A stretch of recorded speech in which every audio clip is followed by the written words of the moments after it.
Bismillahirrahmanirrahim. Assalamualaikum warahmatullahi wabarakatuh. Perkenalkan, nama saya Risa Rianingsi dengan NPM 204102021. Saya merupakan mahasiswa prodi Gizi Fakultas Ilmu Kesehatan Universitas Siliwangi. Dalam video kali ini, di sini saya akan memaparkan atau mempresentasikan terkait hasil tugas saya mengenai mikromineral yaitu iodium pada mata kuliah Metabolisme Gizi Mikro dengan dosen pengampu Ibu Dr. Prima Endang Susilawati, MSI. Baik, langsung saja untuk pendahuluan. Jadi nama awal iodium itu dalam bahasa Indonesia yaitu yodium. Tetapi dalam simbol kimianya itu I, maka diubah menjadi iodium atau iodin dalam bahasa Inggrisnya. Nah, iodium ini merupakan unsur kimia non-logam. Di dalam tubuh, iodium itu terdapat dalam beberapa bentuk, yaitu ada iodida, kemudian ada iodin, ada monoiodotironin atau MIT, kemudian triiodotironin atau T3, kemudian ada diiodotironin atau DIT, dan juga tetraiodotironin atau T4. Nah, di dalam makanan itu, iodium ini biasanya berupa dalam bentuk iodida. Dan pada tubuh manusia itu mengandung setidaknya sekitar 15-20 mg iodida.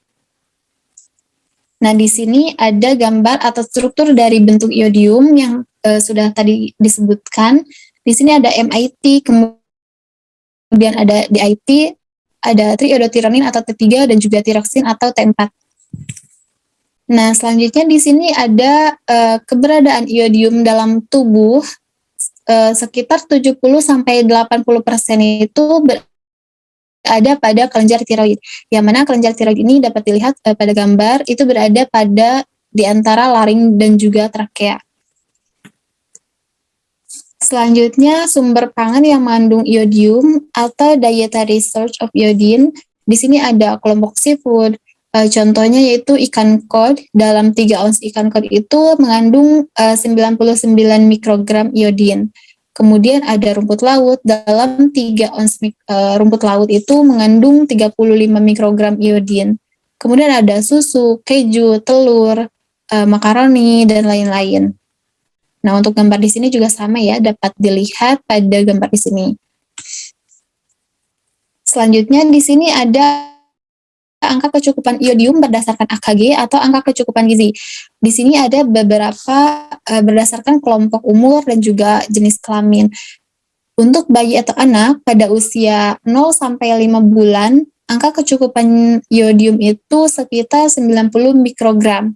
Kemudian untuk usia 6-11 bulan, angka kecukupannya itu 120 mikrogram. Untuk usia 1-3 tahun itu 90 mikrogram. Untuk usia 4-6 tahun itu 120 mikrogram, dan untuk 7-9 tahun itu 120 mikrogram. Kemudian di sini ada untuk laki-laki, untuk angka kecukupan iodium untuk usia 10-12 tahun itu 120 mikrogram. Kemudian untuk usia 13 tahun sampai dengan usia 80 tahun lebih, itu kecukupannya 150 mikrogram. Nah, sama halnya juga ya untuk kelompok perempuan, yang mana usia 10-12 tahun itu kecukupannya 120 mikrogram. Dan untuk usia 13 tahun sampai dengan 80 tahun lebih, itu angka kecukupannya 100 mikrogram iodium per hari. Nah, selain itu di sini juga ada pada masa kehamilan ya, baik itu pada trimester 1, kemudian trimester 2, dan juga trimester 3, ketiganya ini sama-sama perlu tambahan sekitar 70 mikrogram iodium. Dan untuk masa menyusui, untuk 6 bulan pertama dan juga 6 bulan kedua, itu perlu penambahan 140 mikrogram. Selanjutnya di sini ada fungsi atau peran iodium. Yang pertama, iodium ini berperan dalam sintesis hormon tiroid, dan yang kedua, iodium berperan dalam transportasi hormon tiroid dalam darah. Nah, sebelum ke penjelasan metabolisme atau mekanisme aksi dari peran iodium sendiri, di sini saya akan menjelaskan sedikit mengenai struktur kelenjar tiroid. Nah, dapat teman-teman lihat di sini pada gambar di sini ya. Oh ya, sebelumnya seperti yang kita tahu bahwa hormon tiroid ini adalah hormon yang diproduksi oleh kelenjar tiroid berupa T3 atau triiodotironin dan juga T4 atau tiroksin. Nah, kemudian untuk gambar di sini yang bulat-bulat ini merupakan salah satu unit fungsional dari struktur kelenjar tiroid, yaitu yang disebut atau yang dinamakan folikel. Nah, folikel ini berbentuk bulat dan dikelilingi oleh satu lapis sel tiroid. Nah, kemudian kita masuk ke metabolisme atau mekanisme aksinya, yang mana iodium ini berperan dalam sintesis hormon tiroid. Kemudian saya akan menjelaskan, jadi sel-sel tiroid ini akan secara aktif, baik itu melalui Na+ dan juga K+, itu akan mengambil iodida dari darah. Kemudian untuk proses yang paling pentingnya itu adalah oksidasi iodida. Nah, pada oksidasi iodida ini, jadi begitu berada di dalam sel, nah untuk di dalam tiroid sel, iodida ini akan dioksidasi menjadi iodium. Kemudian terikat pada posisi nomor 3 di sini ya, residu tirosin dari glikoprotein tiroglobulin. Pengikatan dikatalisis oleh enzim tiroperoksidase dengan melibatkan enzim peroksidase yang mengandung besi Hem dan menghasilkan tiroglobulin 3 monoiodotirosin atau THG-MIT. Nah, yang ini ya. Kemudian MIT ini akan diiodonisasi pada nomor 5 oleh tiroperoksidase untuk membentuk tiroglobulin 3,5 diiodotirosin atau THG-DIT. Nah, selanjutnya di dalam koloid, nah koloid ini untuk yang pada kolom ketiga ya, kotak ini, di dalam koloid 2DIT ini akan memadat atau berpasang membentuk THG tetraiodotironin atau THG-T4 dengan eliminasi rantai samping alanin. Kemudian, tiroperoksidase itu juga mengkatalisis reaksi penggabungan DIT yang berpasangan dengan MIT untuk membentuk triiodotironin atau T3. Nah, untuk selanjutnya, DIT dan MIT yang tidak digunakan untuk sintesis hormon tiroid dalam sel tiroid itu akan mengalami deiodinasi. Untuk melepaskan hormon tiroid ke dalam darah, iodotiroglobulin ini harus reabsorpsi dalam droplet koloid melalui endositosis kembali ke dalam sel tiroid. Nah, di dalam sel tiroid ini, iodotiroglobulin atau THG-T4 dan THG-T3 itu akan dihidrolisis oleh protease lisosom.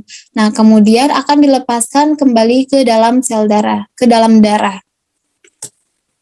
Nah, untuk selanjutnya di sini ada gangguan akibat defisiensi iodium atau biasa disebut juga GEKI atau gangguan akibat kekurangan iodium. Yang pertama ini ada gondok. Nah, untuk defisiensi iodium ini biasanya yaitu karena kurang konsumsi iodium, yaitu sekitar 10-20 gram per harinya.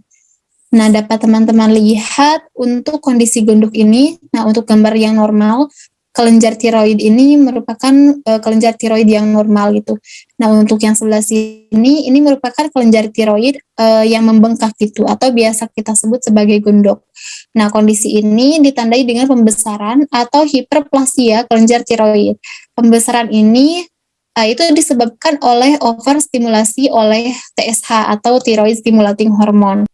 Untuk gejalanya sendiri itu ada benjolan atau pembengkakan di leher ya, dengan disertai batuk dan tentunya juga sulit menelan. Nah, untuk gangguan akibat defisiensi iodium yang kedua ini ada kretinisme atau hipotiroidisme kongenital. Jadi kretinisme ini merupakan ini ya penyakit bawaan gitu, yang mana hal ini biasanya itu terjadi pada saat kondisi hamil gitu, sehingga akan berpengaruh terhadap pertumbuhan anak gitu. Jadi penyakit hipotiroidisme bawaan ini itu berpengaruh terhadap kondisi pertumbuhan fisik dan mental yang sangat terhambat gitu.